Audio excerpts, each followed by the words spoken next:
Steve, and his last name is spelled U-H-L. I'm not sure how to pronounce that, but this was actually his idea. I just had to change it up a little bit for my working, but it's his idea.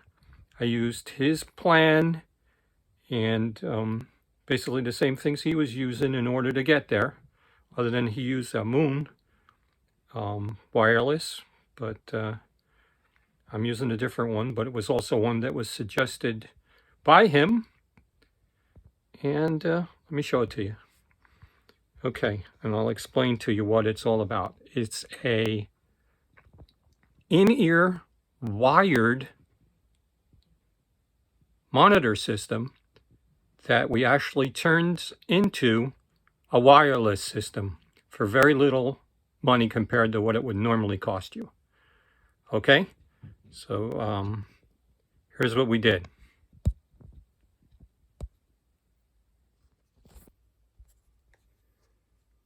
So here's the setup, and here's the stuff that I used in order to get there.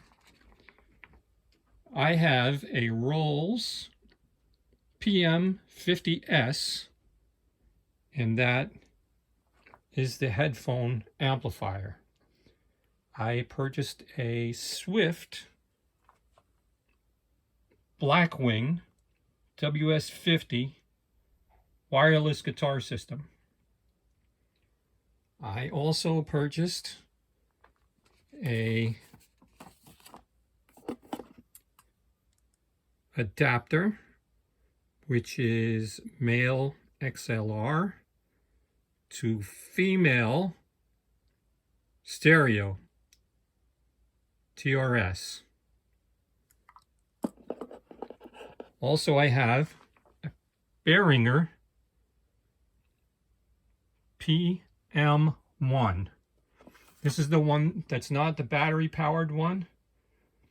Scott's was battery powered, but this works just fine in this situation.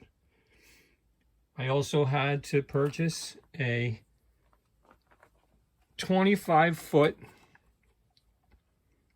TRS 1/4 inch to XLR, and I'm using an adapter to go into the headphones of the mixer. You can also use either the control room as the one, or you can use the aux. Either way. Okay. Now, the wireless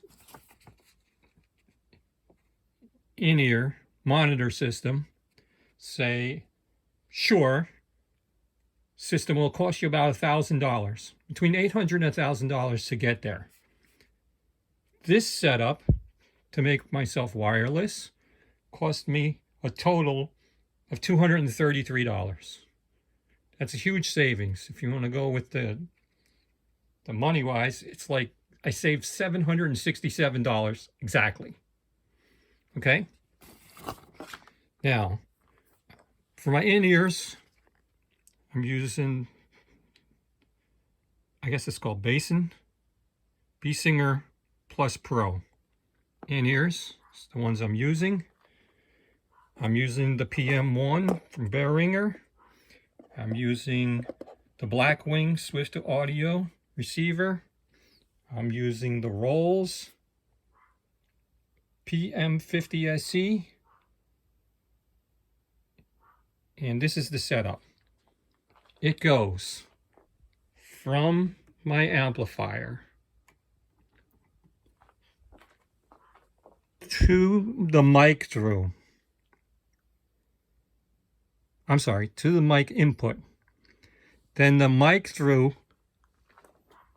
goes out to the PA system, where I normally would connect to the PA.